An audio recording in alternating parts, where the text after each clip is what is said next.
Aku cuma mahasiswa semester 5 yang kadang suka ngerasa hidup terlalu monotonnya kebangetan. Bangun kuliah, tugas, tidur ulang lagi. Karena itu aku lumayan sering naik gunung buat nyari udara segar dan suasana baru. Gunung Dempo adalah salah satu tempat yang paling sering aku datengin. Karena nggak terlalu jauh dari kota tempat aku kuliah. Tapi pendakianku kali ini, sumpah, ini bukan cuma pendakian biasa. Ini sesuatu yang sampai sekarang masih bikin tengkuku dingin setiap kali keinget. Jadi ceritanya waktu itu ada libur 3 hari, dan aku ngajak 2 teman dekatku, Zidan dan Lala, buat naik Dempo bareng.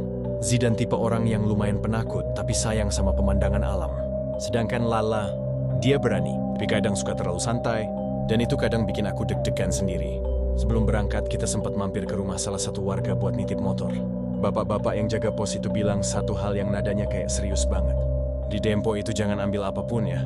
Nah, jangan simpan apapun yang kalian temukan. Meskipun kelihatannya bagus. Di atas sana, nggak semuanya milik manusia. Kita bertiga cuma saling lempar pandang, terus angguk-angguk sopan. Dalam hati aku cuma mikir, itu mungkin cuma nasihat umum soal etika pendaki. Jangan merusak alam, jangan bawa pulang tanaman atau batu. Udah, selesai. Pendakian dimulai siang hari sekitar jam 11-an. Cuaca waktu itu cerah banget. Sinar matahari nyantai turun lewat celah-celah dedaunan yang bergerak pelan. Kita ngobrol santai, ketawa, saling ngeledek sambil foto-foto. Jalur awal masih ramah, aromanya segar. Belum ada firasat apapun yang aneh. Baru setelah masuk hutan yang lebih rapat, suasananya pelan-pelan berubah. Angin jadi jarang bergerak, kayak hutan itu tiba-tiba pengap. Suara burung berkurang drastis. Kita cuma dengar gesekan ranting dan napas kita sendiri. Bahkan Zidan sempat bilang dia ngerasa kayak ada yang ngeliatin dari jauh. Aku ketawa dan bilang dia kebanyakan baca thread horror. Tapi kalau jujur, aku pun ngerasain hal yang sama. Hutan itu kayak terlalu diam, terlalu sunyi. Sekitar jam 5 sore, kita sampai di area datar yang biasa dipakai pendaki buat istirahat. Matahari udah mulai turun, langit berubah oranye, dan angin mulai dingin. Kita pasang tenda cepat-cepat sebelum gelap. Sementara Zidan nyiapin kompor kecil. Aku mengambil air sebentar di aliran kecil yang letaknya sekitar 20 meter dari tenda. Dan waktu aku balik, itu pertama kalinya aku lihat keanehan yang nanti jadi awal semuanya. Dari balik pepohonan, aku lihat cahaya kekuningan dan bergerak-gerak pelan. Banyak jumlahnya, sekilas mirip lampu-lampu. Kios kecil kayak yang dipakai pedagang di pasar malam tradisional. Tapi di gunung setinggi ini, siapa yang bakal ngadain pasar? Aku sempat mikir pendaki lain lagi nyalain lampu atau headlamp. Tapi bentuk cahayanya beda. Bukan putih terang kayak senter. Ini lebih hangat, kuning-orange, kayak lampu minyak atau obor zaman dulu. Aku refleks nunjuk ke arah itu sambil bilang ke Zidan dan Lala kalau kayaknya ada rombongan lain. Tapi ekspresi Zidan langsung berubah pucat. Bro, jangan diliatin. Sumpah, jangan, katanya dengan suara kecil tapi tegas. Aku kaget. Jarang-jarang dia ngomong setegas itu. Lala juga tiba-tiba kelihatan gugup, padahal dia biasanya cuek.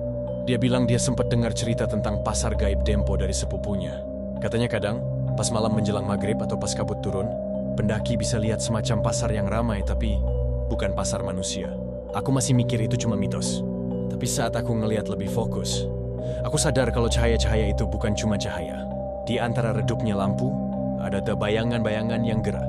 Banyak, seperti orang-orang yang lagi jalan. Ada yang kayak berhenti di depan cahaya itu, tapi nggak berwujud jelas, cuma siluet.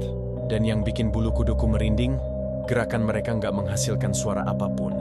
Pasar, tapi tanpa suara hidup sama sekali. Satu bayangan mendadak bergerak keluar dari sumber cahaya itu. Jalannya pelan, gerakannya aneh, kayak melayang rendah di atas tanah. Rambutnya panjang menutupi wajah, bajunya lusuh, dan aku baru sadar, kaki sosok itu nggak menyentuh tanah. Dia bergerak dengan pola seperti terseret angin. Aku langsung memalingkan pandangan dan pura-pura ngadu air di panci biar nggak kelihatan panik banget. Jantungku rasanya berdebar sampai telinga. Waktu aku ngambil keberanian buat nengok lagi, semuanya udah hilang. Cahayanya mati. Sosok itu lenyap. Seolah nggak pernah ada. Aku mencoba menenangkan diri dan bilang ke Zidan dan Lala, kalau itu pasti cuma pantulan cahaya dari pendaki lain. Tapi bahkan aku sendiri nggak percaya dengan alasan itu. Udara di sekitar kami mendadak lebih dingin. Bahkan saat malam akhirnya turun, angin sama sekali nggak bergerak. Tenang banget sampai suara kecil apapun kedengeran jelas. Setelah makan dan masuk ke tenda, kita bertiga tidur berjejer. Biasanya pendakian tuh obrolan di dalam tenda bisa panjang, tapi kali ini semua kayak pengen buru-buru tidur. Kita semua ngerasa aneh, tapi nggak ada yang berani ngomong blak-blakan soal cahaya tadi. Sekitar jam 2 pagi, aku kebangun gara-gara suara ramai. Awalnya pelan, kayak suara angin dari jauh. Tapi lama-lama makin jelas. Suara orang ngobrol. suara langkah kaki, suara logam beradu, kayak alat dagang. Dan yang paling bikin aku mau teriak, terdengar suara tawa kecil dari luar tenda.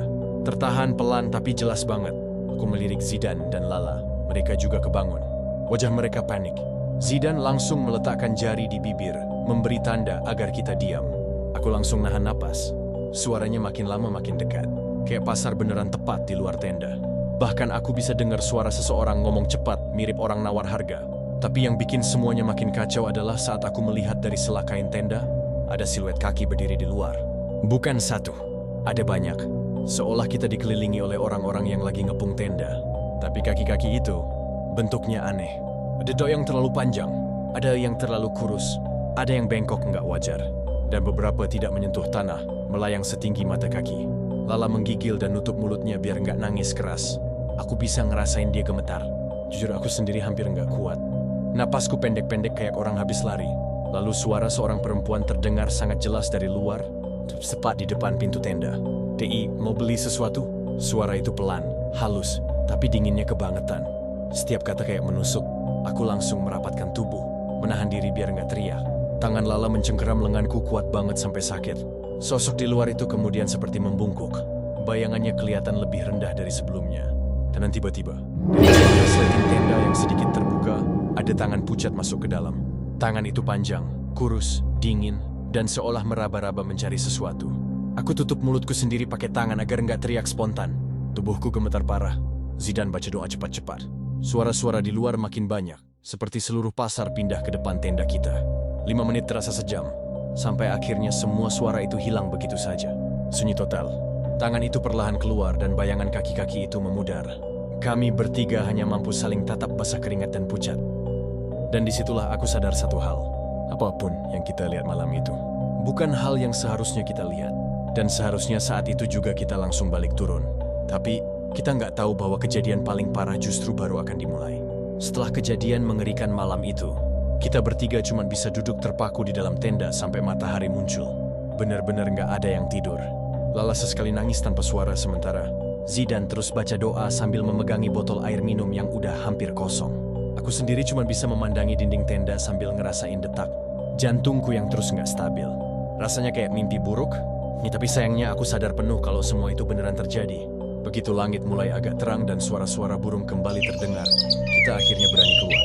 Udara pagi itu dingin, tapi setelah semalaman dicekam rasa takut, dinginnya terasa jauh lebih menusuk. Tenda kita kelihatan normal, nggak ada bekas dicakar atau dirusak. Tapi di tanah sekitar tenda, ada jejak. Banyak dan aneh. Ada bekas busuk di bekas kaki manusia, tapi jari-jarinya panjang. Ada juga bekas tapak yang bentuknya mirip telapak hewan, tapi arahnya bolak-balik tanpa pola. Yang paling serem adalah jejak yang terlihat seperti kaki manusia, tapi tidak dalam. Seolah yang jalan itu tidak memiliki berat. Lala menutup mulutnya waktu lihat itu. Ya Tuhan, jadi tadi malam itu bukan halusinasi kan? Itu beneran ada yang keliling tenda kita. Aku cuma bisa mengangguk pelan. Nggak ada yang bisa ngejelasin itu selain kejadian semalam.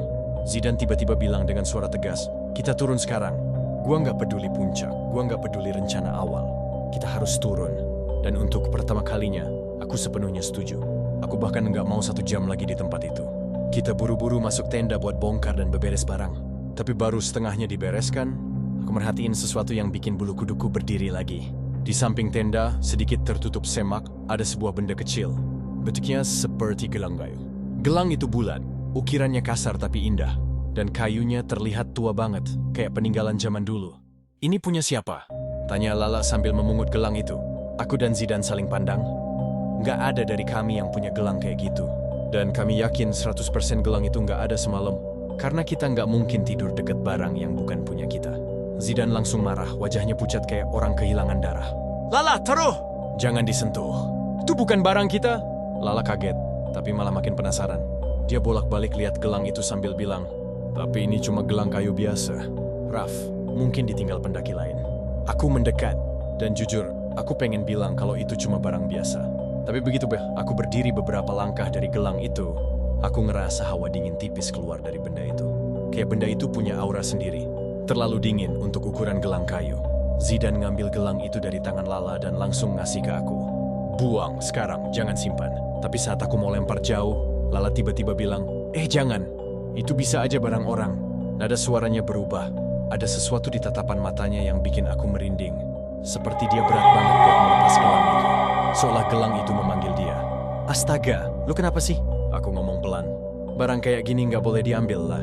Lala nyengir tipis dan bilang, santai, aku cuma mau simpan sebentar. Nanti kalau ketemu pemiliknya kita balikin. Tanpa sempat kita cegah, dia tarik kembali gelang itu dan masukin ke saku jaketnya. Dan detik itu juga, seluruh hutan kayak berubah. Burung yang tadinya ribut mendadak berhenti bunyi. Angin berhenti. Sunyi total. Nggak ada suara apapun. Kalau film, mungkin ada efek whoosh dramatis. Tapi yang kita alami lebih dari itu. Suasana berubah tiba-tiba seperti ada sesuatu yang nggak terlihat memperhatikan kita. Zidane menelan ludah keras-keras. Gue sumpah ini nggak bener, Raf. Gue udah baca cerita kayak gini. Kalau lu nemu barang yang dikasih, begitu aja, jangan pernah dibawa. Itu namanya penarikan. Penarikan apaan? Tanya Lala sambil tertawa tipis. Tapi jelas-jelas dia memaksakan diri. Penarikan buat masuk ke dunia mereka. Jawab Zidane setengah teriak. Aku mencoba nenangin mereka berdua, tapi jujur, aku sendiri gemetar. Kita langsung bergegas turun.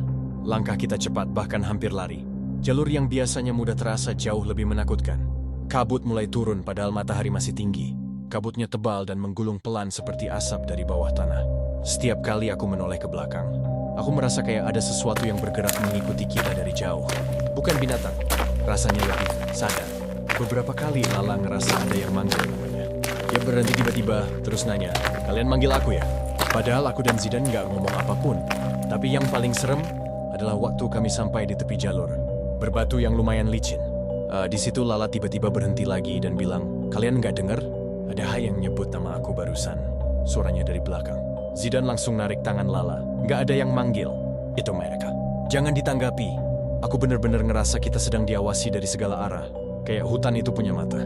Di satu titik, saat kabut makin tebal, aku tiba-tiba melihat kilatan. Cahaya kuning redup jauh di balik pepohonan. Sekilas, sangat singkat.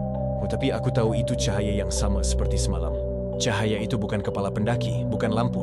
Itu cahaya yang muncul tanpa suara. Dan kali ini muncul lebih dekat. Kita harus keluar dari jalur utama. Bisik Zidane. Kalau mereka lihat kita bawa barang milik mereka, kita nggak bakal turun hidup-hidup. Ucapan itu membuat tengkukku basah oleh keringat dingin. Perjalanan turun terasa jauh lebih berat dari seharusnya.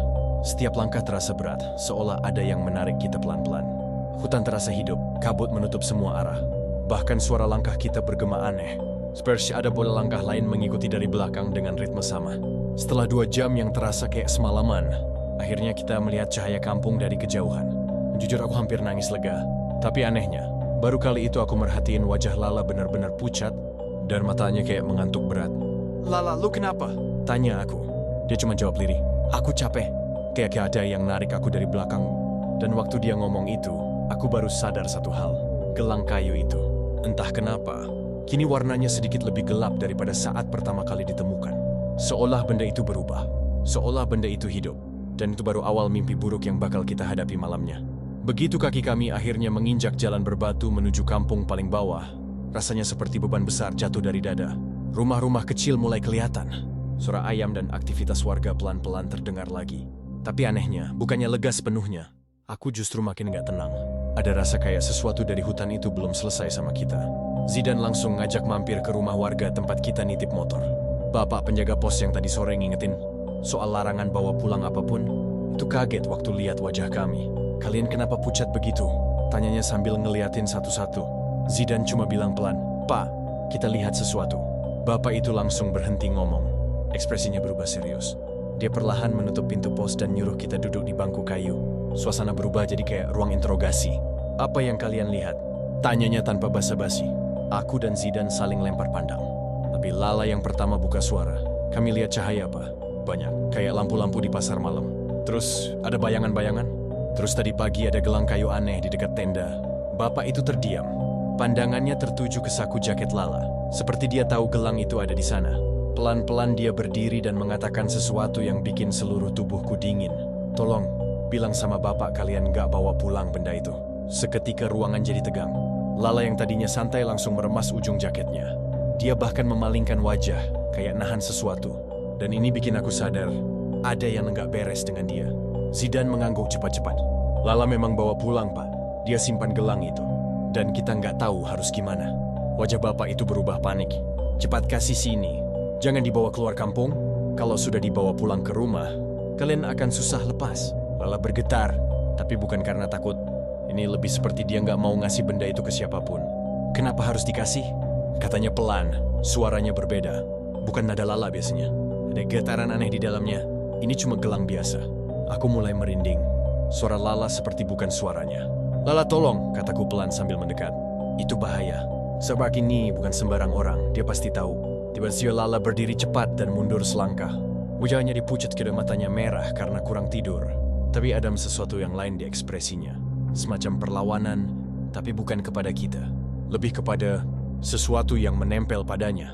Gelang ini bukan milik siapa-siapa, katanya, suara semakin datar. Padahal jelas-jelas benda itu bukan manusiawi. Babi penjaga pos akhirnya mendekat dengan nada lembut. Nduk, kamu harus kasih itu. Itu bukan pemberian. Itu umpan. Kata si umpan membuat bulu kuduku naik semua. Lala menggigit bibirnya kuat-kuat, seperti menahan sesuatu yang bergerak di dalam dirinya. Lalu dengan gerakan lambat, dia merogoh saku jaketnya. Tapi saat dia keluarkan gelang itu, bentuknya berubah sedikit lagi.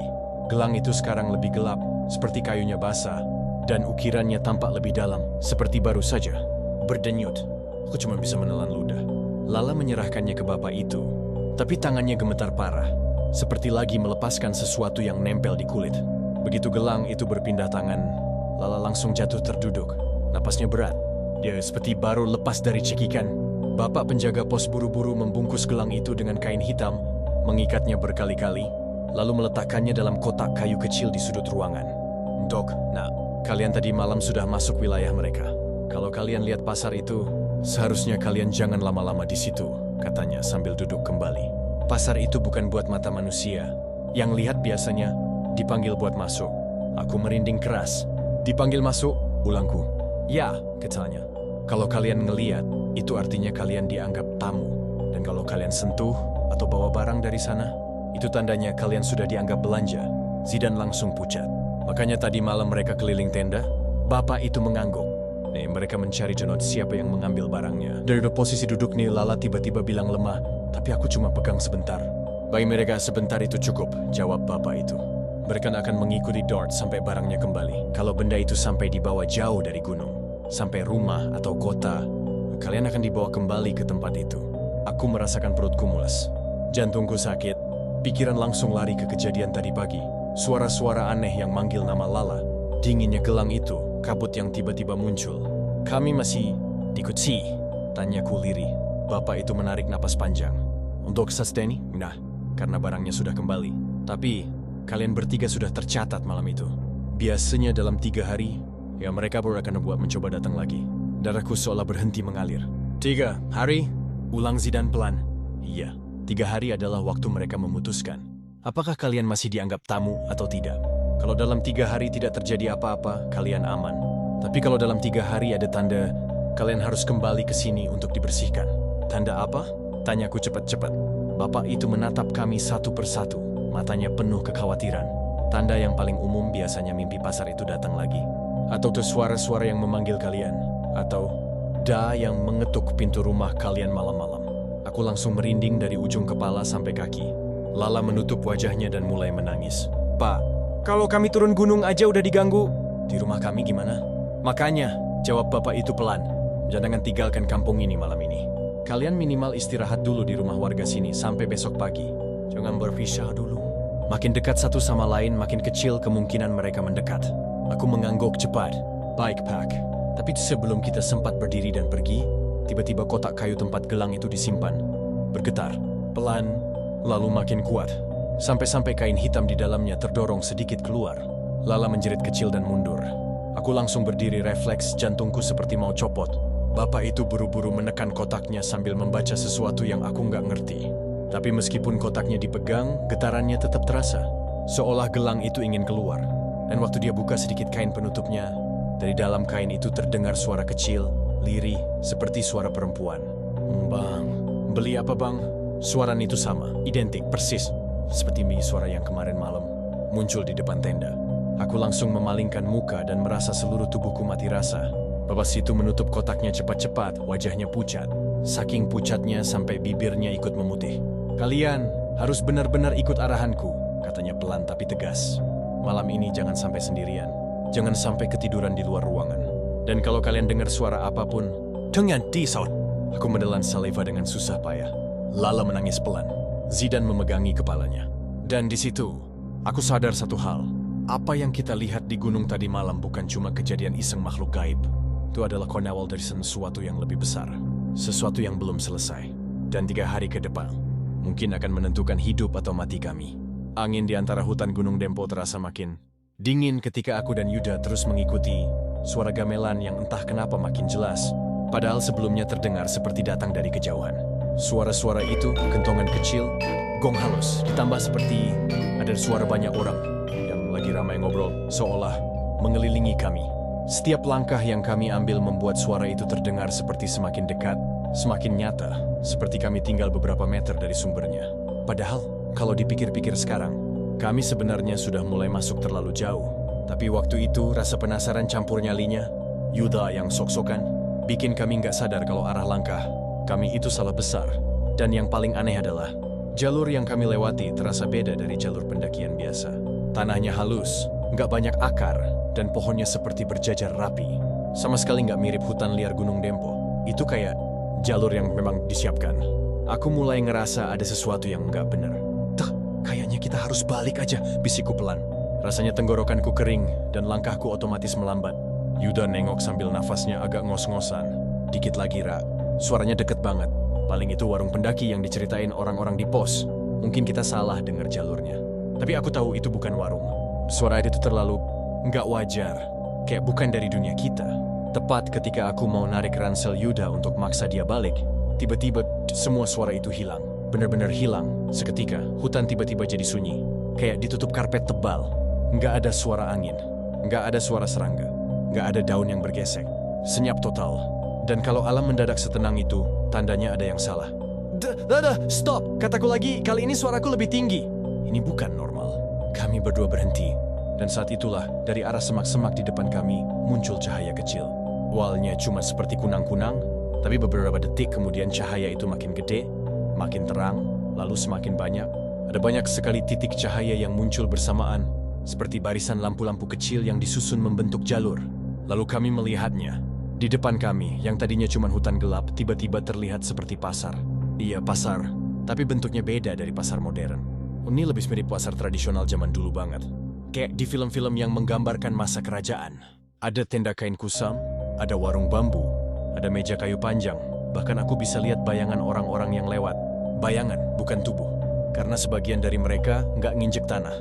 Mereka melayang sedikit, seperti nggak punya berat. Aku langsung mundur 1 langkah. Yuda, yang tadinya paling berani, mendadak matanya membesar. Rak, lu lihat kan?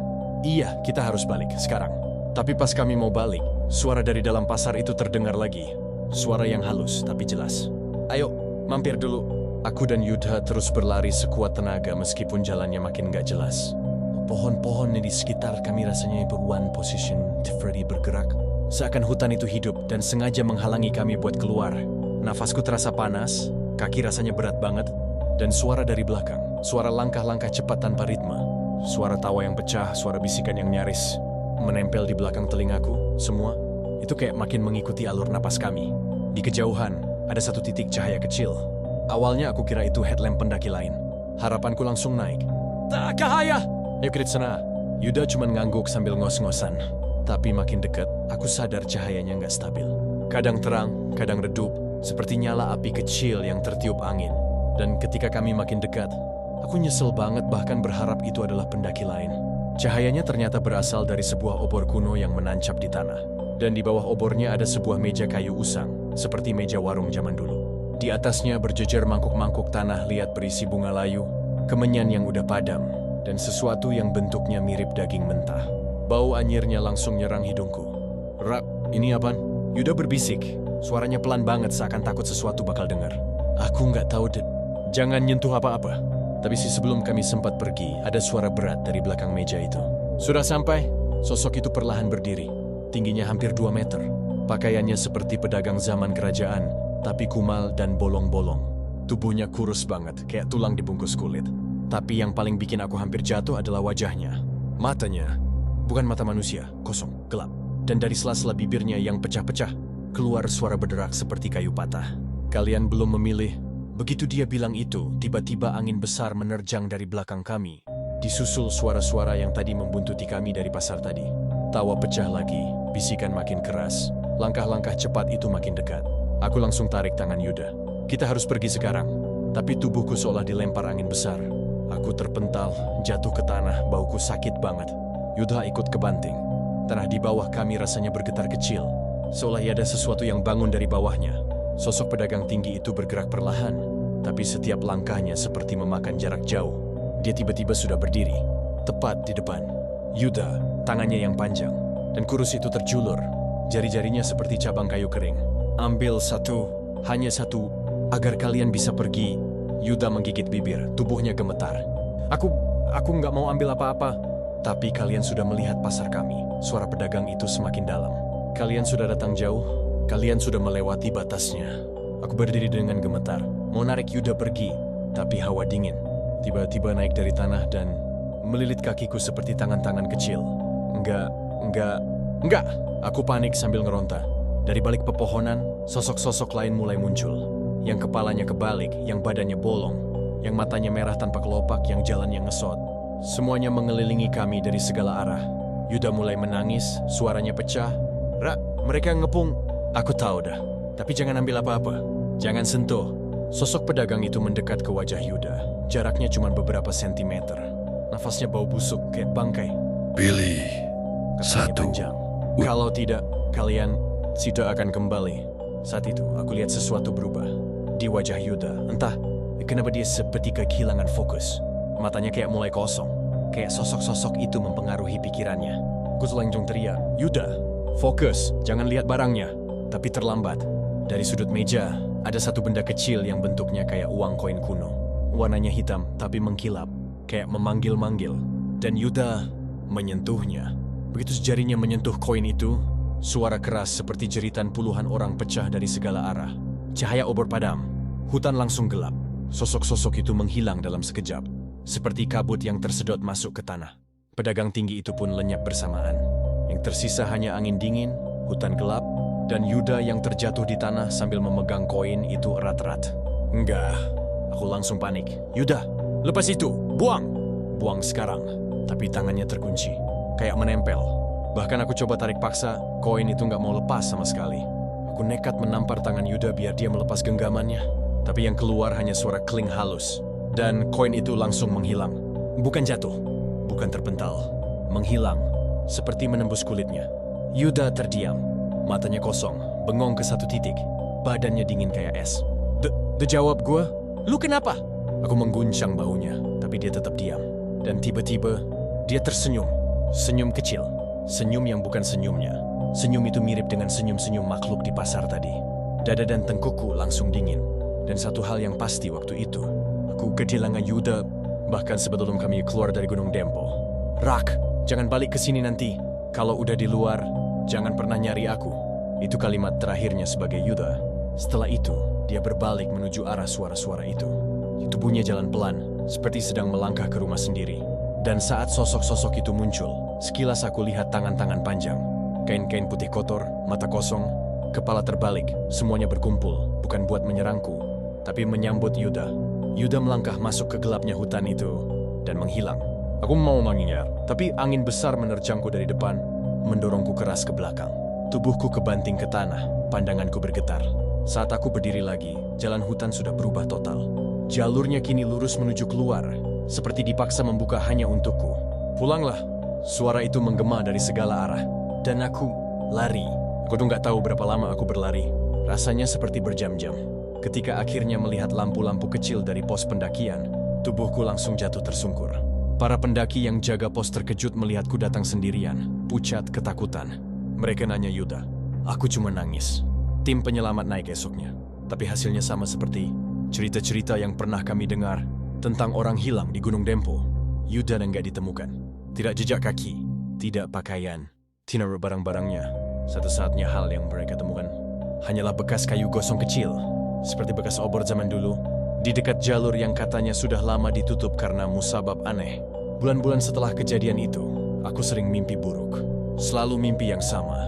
Yuda berdiri di tengah pasar gaib itu, tersenyum kecil, matanya gelap.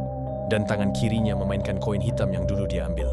Kadang aku terbangun dengan perasaan seperti ada seseorang berdiri di sudut kamarku. Kadang aku terbangun dengan bau kemenyan yang kuat. Kadang aku terbangun dengan suara gamelan halus yang hilang saat aku membuka mata. Tapi yang paling parah adalah malam kemarin. Saat aku bangun jam 2 pagi, ada benda kecil di atas meja kamarku.